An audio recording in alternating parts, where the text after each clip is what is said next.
Hello बच्चों। तो इस वीडियो में हम लोग क्लास 6 के हिंदी बुक का चैप्टर नंबर 2 पढ़ेंगे। इसका नाम है गोल। तो आइए शुरू करते हैं। इस पाठ का नाम पढ़कर आपके मन में कुछ गोल वस्तुओं के नाम या चित्र उभरे होंगे। गोल गेंद, गोल रोटी, गोल चंद्रमा आदि। तो जैसा कि आप देख रहे हैं कि इस चैप्टर का क्या नाम है, गोल। तो गोल पढ़ के आप लोग के मन में आया होगा कि इसमें किसी गोल चीज के बारे में बताया जाएगा, जैसे कोई गोल गेंद, कोई गोल रोटी या कोई भी गोल चीज। लेकिन यह पाठ एक विशेष प्रकार के गोल और उसे करने के बारे में है।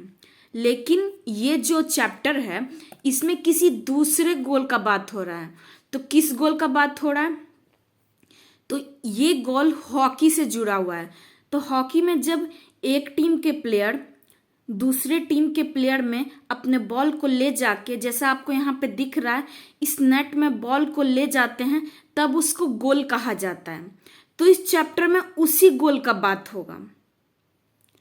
यह पाठ एक प्रसिद्ध खिलाड़ी के संस्मरण का एक अंश है। मतलब इस पाठ में एक जो प्रसिद्ध खिलाड़ी हैं उनके संस्मरण मतलब जब भी हम अपने जीवन का कोई याद या कोई घटना को किसी चीज पे लिखते हैं, किसी किताब या किसी डायरी में लिखते हैं, तो उसको हम संस्मरण कहते हैं। तो ये क्या है? ये पाठ जो है ये किसी संस्मरण का ही एक अंश है। आइए इसे पढ़ते हैं और जानते हैं कि कौन थे वे प्रसिद्ध खिलाड़ी।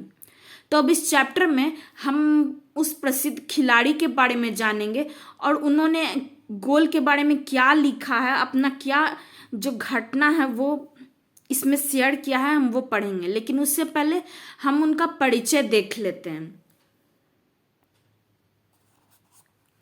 यदि कोई खिलाड़ी अपनी आत्मकथा का नाम गोल रखे तो इस नाम को पढ़कर इतना तो तुरंत समझ में आ जाता है कि उसे खेल से कितना प्यार रहा होगा। अब यहाँ कहा जा रहा है कि अगर कोई खिलाड़ी अपनी आत्मकथा, मतलब उसने जो अपने जीवन के बारे में लिखा है उसी को आत्मकथा कहते हैं। तो अगर कोई खिलाड़ी अपनी आत्मकथा का नाम गोल रखता है तो इसे ये समझ जाना चाहिए कि वो अपने खेल से कितना ज्यादा प्यार करता होगा। जी हाँ, वे अमर खिलाड़ी हैं, हॉकी के जादूगर कहे जाने वाले मेजर ध्यानचंद। तो जिस प्रसिद्ध खिलाड़ी के बारे में हम लोग पढ़ने वाले हैं उनका नाम क्या है? मेजर ध्यानचंद। इतने महान कि भारत उनके जन्मदिन को राष्ट्रीय खेल दिवस के रूप में मनाता है। मतलब जिस दिन उनका जन्म हुआ था उस दिन को भारत राष्ट्रीय खेल दिवस यानी नेशनल स्पोर्ट्स डे के रूप में मनाता है, जिससे लाखों भारतवासी उनके जीवन से प्रेरणा ले सके। इतने महान खिलाड़ी कि भारत का सर्वोच्च खेल पुरस्कार खेल रत्न उनके नाम पे दिया जाता है। अब जो भारत का जो सर्वोच्च खेल पुरस्कार है खेल रत्न, वो भी मेजर ध्यानचंद जी के नाम पे दिया जाता है। तो ये है मेजर ध्यानचंद जी। इनका जन्म 1905 में हुआ था और इनका निधन 1979 में हुआ था। तो ये तो हम लोगों ने लेखक का परिचय देख लिया। तो लेखक कौन है? मेजर ध्यानचंद। हम लोगों ने गोल चैप्टर के लेखक के बारे में पढ़ा तो लेखक का क्या नाम है? मेजर ध्यानचंद। तो अब इस चैप्टर में क्या बात हो रहा है हम उन सबको देखेंगे। तो चलिए शुरू करते हैं। खेल के मैदान में धक्का मुक्की और नोक झोंक की घटनाएं होती रहती हैं। खेल में तो ये सब चलता ही है। जिन दिनों हम खेला करते थे उन दिनों भी ये सब चलता था। अब यहाँ पे लेखक जो है वो अपना एक्सपीरियंस शेयर कर रहे हैं कि खेल के मैदान में ये धक्का मुक्की और छोटी मोटी नोकझोंक होती रहती है और जिन दिनों वो खेलते थे उन दिनों भी ये सब होते रहता था। आगे है, सन 1933 की बात है। उन दिनों मैं पंजाब रेजिमेंट की ओर से खेला करता था। तो पंजाब रेजिमेंट क्या है? तो ये आर्मी का एक ग्रुप है। ये उस टाइम का है जब हमारा भारत आजाद नहीं था, ब्रिटिश का शासन था। तो ब्रिटिश के शासन में आर्मी का जो ग्रुप था उसका नाम था पंजाब रेजिमेंट। मेजर ध्यानचंद जी बोल रहे हैं कि मैं पंजाब रेजिमेंट की ओर से खेला करता था। एक दिन पंजाब रेजिमेंट और सैम्पर्स एंड माइनर्स टीम के बीच मुकाबला हो रहा था। अब ये सैम्पर्स एंड माइनर्स टीम, ये भी कोई एक और टीम है। तो सैम्पर्स एंड माइनर्स टीम और पंजाब रेजिमेंट के बीच मुकाबला हो रहा था।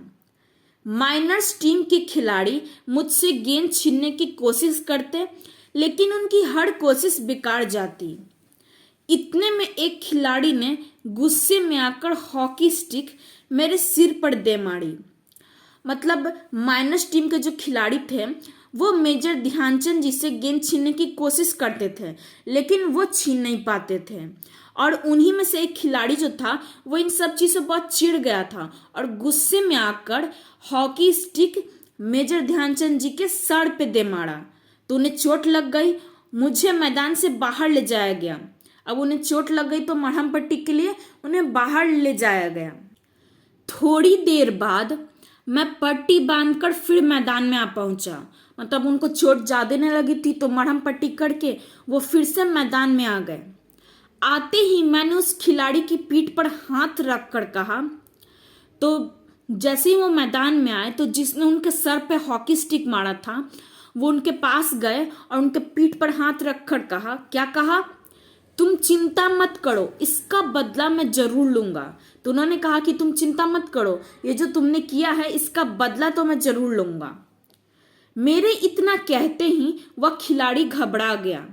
अब हर समय मुझे ही देखता रहता कि मैं कब उसके सिर पर हॉकी स्टिक मारने वाला हूं। मैंने एक के बाद एक झटपट 6 गोल कर दिए। तो हमने आपको गोल का मतलब बताया था कि जब खिलाड़ी जो होता है वो दूसरे टीम में ले जाके बॉल को पास करता है तो उसको गोल करना कहते हैं। तो मेजर ध्यानचंद जी ने लगातार 6 गोल कर दिए। खेल खत्म होने के बाद मैंने फिर उस खिलाड़ी की पीठ थपथपाई और कहा, दोस्त, खेल में इतना गुस्सा अच्छा नहीं, मैंने तो अपना बदला ले ही लिया। अगर तुम मुझे हॉकी नहीं मारते तो शायद मैं तुम्हें 2 ही गोल से हराता। अब यहाँ पे वो कह रहे हैं कि मैंने तो अपना बदला ले लिया। वो तो खिलाड़ी सोच रहा था कि उसको हॉकी स्टिक से मेजर ध्यानचंद जी मारेंगे, लेकिन वो तो अपने खेल से उससे बदला लेने की बात कर रहे थे। वह खिलाड़ी सचमुच बड़ा शर्मिंदा हुआ। तो देखा आपने मेरे बदला लेने का ढंग। सच मानो, बुरा काम करने वाला आदमी हर समय इस बात से डरता रहता है कि उसके साथ भी बुराई की जाएगी।